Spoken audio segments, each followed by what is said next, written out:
Saludos y bendiciones, apreciados amigos y hermanos. Estamos listos para iniciar nuestra lección de escuela sabática, cuyo título es Compartir la misión de Dios. Por favor, acompáñenme en oración para poder seguir con este estudio. Bendito Padre que estás en los cielos, gracias te damos, Señor, por el privilegio de contar siempre con tu presencia, la de tu Santo Espíritu, para guiarnos en el estudio de tu palabra. Bendícenos al hacerlo en esta oportunidad, en el nombre de Jesús. Amén y amén. Comencemos, mis amigos y hermanos, con la lección de escuela sabática de esta semana, compartir la misión de Dios. El versículo para memorizar es: un mandamiento nuevo les doy, que se amen unos a otros, que se amen a sí mismos como yo los he amado. En esto conocerán todos que ustedes son mis discípulos, si se aman unos a otros. En la lección de esta semana vimos dos grandes temas. La misión de Dios es salvar a la humanidad. Para conseguir su propósito, Él nos ha asignado a cada uno una parte en el cumplimiento de esta misión. A través del ejemplo de Abraham vamos a estudiar algunas de las formas en que podemos compartir la misión de Dios. En primer lugar, compartiendo la misión de Dios, el primer gran tema. Esto a través del ejemplo de Abraham en tres grandes aportaciones de su ejemplo. Número 1, la hospitalidad. Número 2, el amor por los demás. Y número 3, la intercesión. Y luego al final de nuestro estudio analizaremos el resultado de la misión, cómo aceptar las decisiones individuales y someterse a la voluntad de Dios.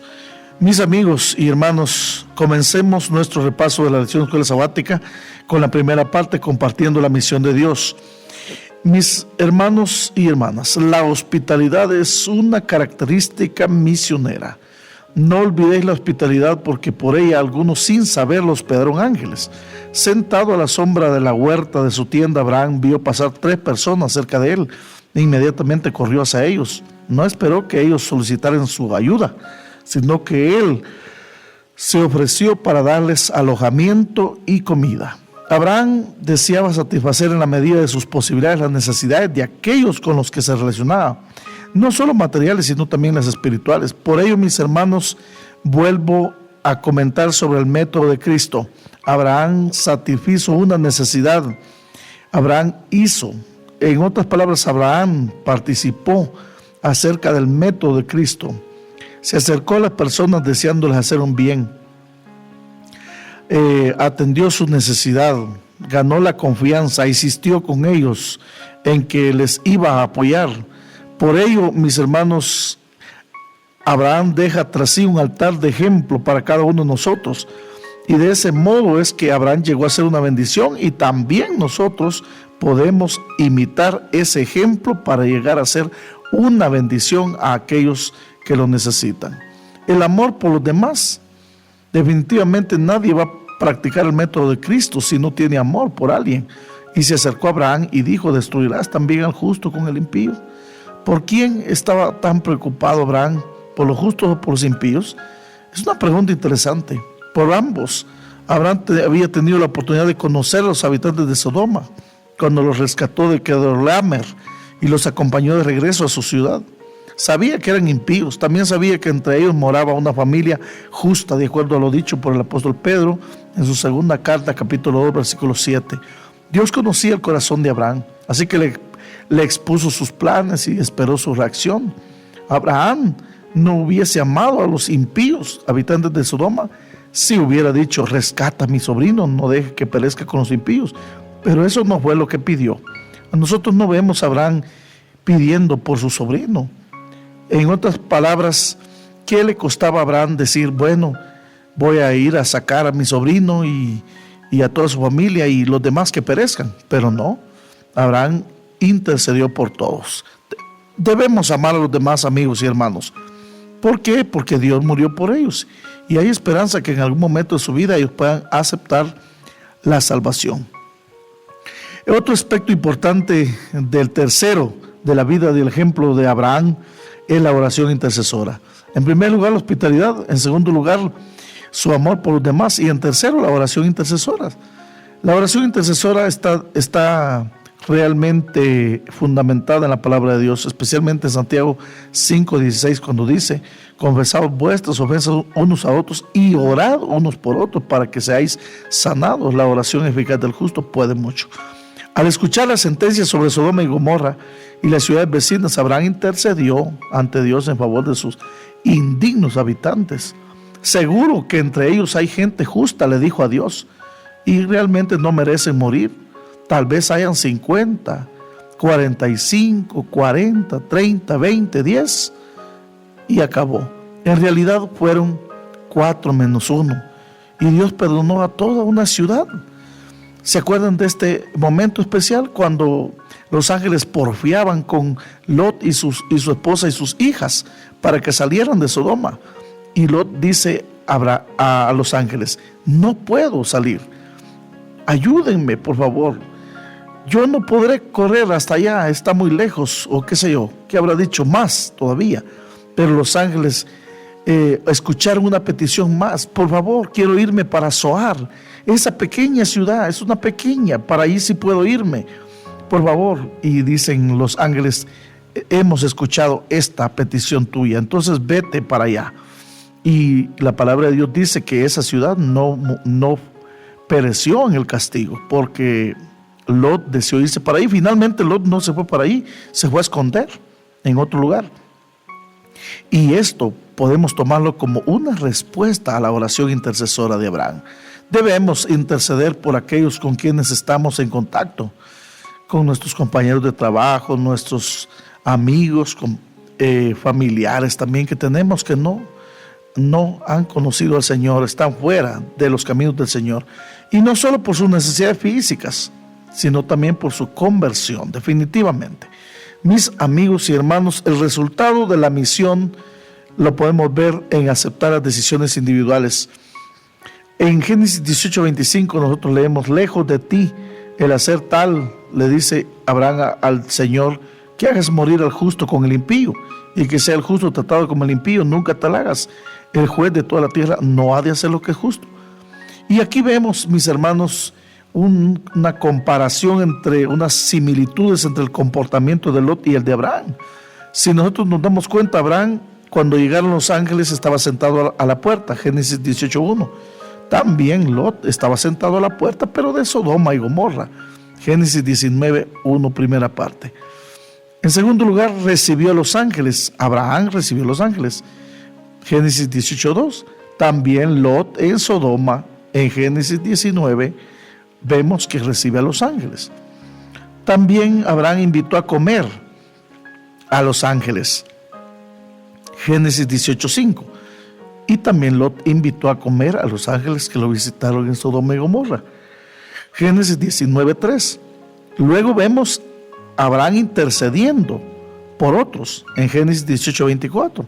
Y también Lot en Génesis 19:14 intercedió por otros.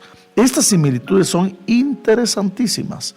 Nosotros tenemos que analizar, reflexionar sobre las virtudes de estos hombres de Dios. Aceptemos las decisiones individuales. Abraham intercedió por Sodoma, pero solo 3 personas sobrevivieron. Y la ciudad de Zoar, por ejemplo. Lot intercedió por sus hijos, hijas y yernos, pero solo 2 hijas sobrevivieron. ¿Fue fracaso la intercesión de estos hombres justos? La respuesta es no. Dios no salvará a nadie contra su propia voluntad. Por mucho que estemos pidiendo por la salvación de un familiar, Dios en ningún momento lo va a obligar para que se sea salvo. Sin embargo, la oración intercesora ofrece oportunidades de cambio que de otro modo no serían ofrecidas. Mis amigos y hermanos, necesitamos realmente reflexionar sobre este aspecto importante de la oración y el libre albedrío. Someterse a la voluntad divina. Abraham por la mañana miró hacia Sodoma y Gomorra, y aquí que el humo subía de la tierra como el humo de un horno, dice Génesis 19:27 al 28. Cuando Dios le llamó para ir a Canaán y ser bendición al mundo, Abraham obedeció. No ignoró el llamado, ni le puso trabas ni peros al Señor. El tener que separarse de su sobrino lo dejó elegir el territorio, consciente de que Dios cumpliría su voluntad en cualquier caso. Después de la oración intercesora por Sodoma, Abraham salió a la mañana siguiente esperando ver cumplida su petición, pero ¿qué fue lo que vio? Destrucción total. El humo que subía como de un horno, dice. Mis amigos y hermanos, no hubo quejas por su parte. La Biblia no registra eso. Nuevamente, Abraham se sometió a la voluntad divina. Nosotros también debemos aceptar la voluntad de Dios, aunque difiera de la nuestra. En el libro Patriarcas y Profetas, la página 135, leemos: el amor hacia las almas a punto de perecer inspiraba las oraciones de Abraham. Aunque detestaba los pecados de aquella ciudad corrompida, deseaba que los pecadores pudieran salvarse. Su profundo interés por Sodoma demuestra la preocupación que hemos de tener por los impíos. Debemos sentir odio hacia el pecado, sí, y compasión y amor hacia el pecador. Mis amigos y hermanos, necesitamos entender de qué manera el patriarca pudo haber hecho esto. Y hemos leído una cita del libro Patriarcas y Profetas sobre Abraham, pero hay más. La palabra de Dios dice: en derredor de nosotros hay almas que van hacia una ruina tan desesperada. Esto siguiendo la cita del libro Patriarcas y Profetas que leímos. En derredor de nosotros hay almas que van hacia una ruina tan desesperada y tan terrible como la que le sobrevino a Sodoma. Cada día termina el tiempo de gracia para algunos. Cada hora algunos pasan más allá del alcance de la misericordia. ¿Y dónde están las voces de amonestación y súplica que induzcan a los pecadores a huir de esta pavorosa condenación? Sigamos escuchando las preguntas. ¿Dónde están las manos extendidas para sacar a los pecadores de la muerte? ¿Dónde están los que con humildad y fe perseverantes rueguen a Dios por ellos? Pregunta. Estamos leyendo el libro Patriarcas y Profetas, página 135 de Elena de White. El espíritu de Abraham fue el espíritu de Cristo. El mismo Hijo de Dios es el gran intercesor en favor del pecador. Quien pagó el precio de su redención conoce el valor del ser humano. Al sentir por el mal un antagonismo que solo puede existir en una naturaleza pura e inmaculada, Cristo manifestó por el pecador un amor que solo la bondad infinita podía concebir. En la agonía de la crucifixión, Él mismo, cargado con el espantoso peso de los pecados del mundo, oró por sus vilipendiadores y asesinos. Oró: Padre, perdónalos porque no saben lo que hacen. Lucas 23:34. Abraham fue honrado por los pueblos circunvecinos como un príncipe poderoso y un caudillo sabio y capaz. No dejó de ejercer su influencia entre sus vecinos. Su vida y su carácter, en marcado contraste con los de los idólatras, ejercían una influencia notable en favor de la fe verdadera. Su fidelidad hacia Dios era inquebrantable, en tanto que su afabilidad y benevolencia inspiraban confianza y amistad, y su grandeza sin afectación imponía respeto y honra. Siempre el mismo libro Patriarcas y Profetas, página 127. Y ahora hagámonos algunas preguntas, mis amigos y hermanos. ¿Qué otros ejemplos de las Escrituras nos muestran que alguien cumplió su llamado a la misión? ¿Qué podemos decir de Juan el Bautista, por ejemplo? ¿Podríamos decir que fue exitoso? Cuando leemos Génesis 19, 30, 36, ¿qué nos dice esto acerca del carácter de algunos de los salvados de Sodoma? ¿Qué otras lecciones podemos aprender del ejemplo de Abraham con respecto a la misión y cómo llevarla a cabo? Pensemos en esto. ¿Considera usted que la intercesión de Abraham por Sodoma y Gomorra fue un éxito o un fracaso? Piensa. La semana pasada la lección se centró en el llamado de Dios a los seres humanos para que se asociaran con Él en la tarea de compartir su amor con el mundo. Esta misión tiene raíces en la creación y se reitera a lo largo de las Escrituras. Ahora la lección de esta semana, mis hermanos, trata acerca de participar de la misión de Dios, comenzando con un llamado, pero no termina ahí. Sin la acción de compartir el llamado sería de poca utilidad. 1 Juan 4:8 describe que Dios es amor. Esa misma carta de Juan se afirma que los que han sido testigos del amor de Dios compartirán ese amor con el mundo en general. Si lo que la gente comparte no es una demostración de amor, entonces no forma parte de la misión de Dios y no debería compartirse. A continuación, veamos algunos ejemplos de formas de compartir el amor de Dios que nos pueden servir de guía. En primer lugar, por empezar a estudiar la manera en que podemos compartir el amor de Dios, son los evangelios. Cuando Dios se encarnó en esa tierra, su encarnación fue un profundo ejemplo de amor. Aunque obviamente ninguno de nosotros puede reproducir la encarnación, En su actitud somos llamados a seguir el ejemplo dado por Jesús. Cuando dice que el Verbo se hizo carne y habitó entre nosotros, con nosotros, eso es importante. Nosotros también podemos llevar a cabo esa acción de Jesús en nuestras vidas. Y estos temas nos ayudan a evaluar cómo compartimos el amor de Dios. Jesús tuvo compasión, ya fuera hacia las personas necesitadas o hacia las multitudes enteras. A veces esta compasión llevó a Jesús a tocar, a curar a una persona, otras veces lo llevó a alimentar a la multitud de forma creativa y otras tantas se tradujo en una palabra o un relato amable. La compasión y la participación en la misión de Dios son inseparables. Si al hacer un análisis propio no encontramos muchos momentos de compasión en nuestra vida, en las actividades de nuestra iglesia, debemos evaluar cómo estamos compartiendo la misión de Dios o incluso si es que no la estamos cumpliendo en absoluto. Es importante que veamos esto en nuestra congregación, en nuestra iglesia, porque Jesús buscó a personas que estuvieran abiertas a recibir una bendición. Al participar de la misión de Dios debemos seguir su ejemplo. El método de Cristo es importante. Servir de esta manera debe seguir los pasos de Jesús y cumplir lo que Él desea, como se desprende en Mateo 25, 31 al 46, donde Jesús habla acerca de ayudar a los necesitados. Y Jesús hizo eso, pasó la mayor parte de su tiempo en la tierra restaurando vínculos rotos. Aunque todos somos imperfectos, los que han experimentado el amor y el perdón de Jesús deben demostrar ese amor y ese perdón con el resto del mundo. Los eruditos a menudo han debatido si la principal preocupación de Jesús era trabajar entre los judíos o en favor del resto del mundo. Algunos sostienen que Jesús pasó la mayor parte de su tiempo con los judíos y les dijo a sus discípulos que hicieran lo mismo, al menos mientras estuvo con ellos. Los judíos fueron su eje central. Hay algo de verdad en esta idea, pero también existen numerosos casos en los que Jesús demostró su amor que se extendía más allá del pueblo judío. Hay relatos como la mujer sirofenicia, por ejemplo, más allá de los contornos de Jerusalén, la viuda de Sarepta, Naamán, la reina de Sabá. Jesús pasó tiempo fuera de Judea con gente que no era judía. Hemos mencionado, por ejemplo, la región de Tiro y Sidón y Decápolis, una ciudad poblada por gentiles.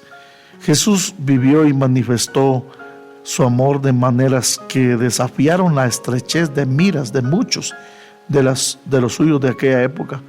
Al demostrar este amor y vivir su misión, Jesús preparó el terreno para lo que vendría después. Mis hermanos y amigos, el mandato en el contexto de la vivencia amorosa, Jesús extendió el famoso llamado de Mateo 18 al 20, donde encomendó a sus discípulos que fueran por el mundo. Este mandato no era simplemente un llamado a la misión, sino un llamado a enseñar, a hacer discípulos y a compartir el amor de Dios que cada discípulo había experimentado personalmente. No somos llamados a participar de la misión de Dios hasta que hayamos tenido la oportunidad de conocerlo y experimentar su amor. Por eso el texto dice, id y hacer discípulos. Para ir y hacer discípulos necesitamos ser discípulos. Antes de hacer hay que ser. Solo entonces tendremos algo que valga la pena compartir. Otra parte importante de la Escritura es que debemos leer en relación con la manera de compartir el amor de Dios en el libro de Hechos. Aunque nuestra Biblia llame Hechos de los Apóstoles, realmente este libro debería titularse Hechos del Espíritu Santo, porque fue el Espíritu Santo el que hizo todos los hechos que encontramos ahí. Al igual que los evangelios, encontramos personas que han tenido experiencia maravillosa con Jesús. Como se mencionó en la lección anterior, la misión es siempre una vía de doble sentido, en la que las personas implicadas pueden aprender algo de los demás. Y el libro de los Hechos nos recuerda que los seres humanos no ocupamos el lugar de Dios. El Señor, mediante su Espíritu, va a todas partes delante de nosotros. Esta verdad bíblica ofrece un par de referencias que sería prudente contemplar. En primer lugar, el Espíritu Santo avanza delante de nosotros y debemos esperar ver alguna manifestación. Pedro experimentó esta realidad en su encuentro con Cornelio en Hechos 10 y como resultado el apóstol se dio cuenta de que Dios no solo ya estaba allí antes de que él llegara, sino además tenía algo que aprender de Cornelio acerca del amor de Dios. En todos los sentidos, la historia de Pedro y Cornelio se enfoca en el crecimiento continuo de Pedro en su comprensión de Dios, como también Cornelio y su familia al aceptar. Cuando salimos a participar de la misión de Dios, no debemos hacerlo presuntuosamente, como si no tuviéramos nada que aprender de quienes vienen a nosotros en busca de iluminación. Más bien, salimos con la esperanza de ver que el Espíritu ya está adelante, actuando en formas con las que nosotros podemos colaborar. En segundo lugar, tenemos algo que compartir. Aunque el Espíritu va delante de nosotros, también se asocia con nosotros. Cada uno de nosotros tiene una historia única, un testimonio sobre su experiencia con Jesús. Necesitamos compartir eso en nuestras historias. En el proceso, mediante nuestras historias, debemos encender el corazón de alguien en una nueva visión acerca de lo que Dios quiere o propiciar un nuevo deseo de seguir a Jesús. Estas reacciones surgen cuando nosotros demostramos el amor de Dios mediante palabras y acciones, dado que las relaciones sanas son el único núcleo que Dios quiere para nosotros. Él espera entonces que no limitemos la revelación de Dios hasta que un seguidor nuestro esté presente para compartir las buenas nuevas. Por lo tanto, nos incumbe conocer este privilegio y sintonizar con oración a aquellos con los que Dios ya está obrando y tratar de compartir la historia de Dios con ellos en toda oportunidad. Apliquemos un poquito a la vida, mis apreciados amigos y hermanos. Si bien los dirigentes de la iglesia a menudo intentan motivar a la gente para la misión, es crucial reconocer que hay algunas cosas sencillas que cada uno de nosotros podemos hacer para autoevaluarnos y analizar la capacidad de nuestras iglesias locales para participar de la misión de Dios. Estas cosas son sencillas. Cuando se hacen intencionalmente, pueden transformar de manera radical para que adoptemos una actitud de humildad y hagamos cambios en la iglesia que nos lleven a centrarnos en las necesidades del mundo en general. De manera individual, debemos dedicar periódicamente tiempo a la autorreflexión. De manera colectiva, la iglesia puede hacer las mismas preguntas. ¿Es la iglesia un lugar donde la comunidad experimenta a Dios? Y si Dios vive en la comunidad, ¿comparte la iglesia esa realidad con la sociedad circundante en general? Una vez que la iglesia evalúa la situación, puede elaborar planes de seguimiento para avanzar hacia una nueva experiencia con Dios, para compartir activamente lo que ha experimentado con la comunidad en general. Otra pregunta importante podría ser: ¿es la obra misionera el primer punto de la agenda en una junta de nuestras iglesias locales? En cada junta o cada reunión de la junta directiva de la iglesia se habla de planes misioneros, de ganancia de almas. Si no lo es, entonces, mis hermanos, necesitamos reenfocarnos porque no estamos enfocados en la razón por la cual la iglesia existe. Es esencial recordar periódicamente, mediante sermones, historias para los niños, libros y artículos, las necesidades del mundo, al igual que Jesús hizo con sus discípulos. Dios hace hoy con lo mismo con nosotros. Dios desea que seamos ciudadanos del mundo que piensen más allá de sus propias necesidades. ¿Por qué nosotros no hemos avanzado? Porque Dios nos ha pedido a cada uno de nosotros que compartamos nuestra historia y nuestros talentos con personas que necesitan desesperadamente ver la demostración del amor de Dios, pero no lo hemos hecho. Así que en esta oportunidad, mi apreciado amigo y hermano, no importa lo que Dios te esté llamando a hacer, recuerda que debes estar abierto a recibir bendiciones mientras compartes y que Dios ya está allí de antemano. Él ya está allí antes que nosotros lleguemos. Por lo tanto, mis amigos y hermanos, una de las razones importantes que debemos procurar en nuestras iglesias es que se comience a practicar el método de Cristo. El método de Cristo es muy sencillo. No se necesitan tantos recursos económicos. Hacer campañas y otros eventos puede que conlleve gastos. Sin embargo, la práctica del método de Cristo lo podemos llevar a cabo de una manera especial y muy factible. Quiero pedirle, mis apreciados amigos y hermanos, que oremos y le pidamos al Señor que nos bendiga en nuestro estudio. Amado Padre que estás en los cielos, gracias te damos, Señor, por el estudio de tu palabra en esta hora. Bendícenos, guárdanos, ayúdanos a practicar el método de Cristo, llevar a la práctica, revisar, Señor, las actividades si están siendo misioneras en nuestras iglesias locales. Bendice a cada uno de mis oyentes y que cada uno pueda tomar a una persona para orar, para interceder, para acercársele, para practicar el método de Cristo y para llevar a cabo el cumplimiento de la misión. Ayúdanos a contar lo maravilloso y lo especial que nos sentimos al seguirte a ti, siendo un verdadero discípulo de Cristo. En el nombre de Jesús, amén y amén.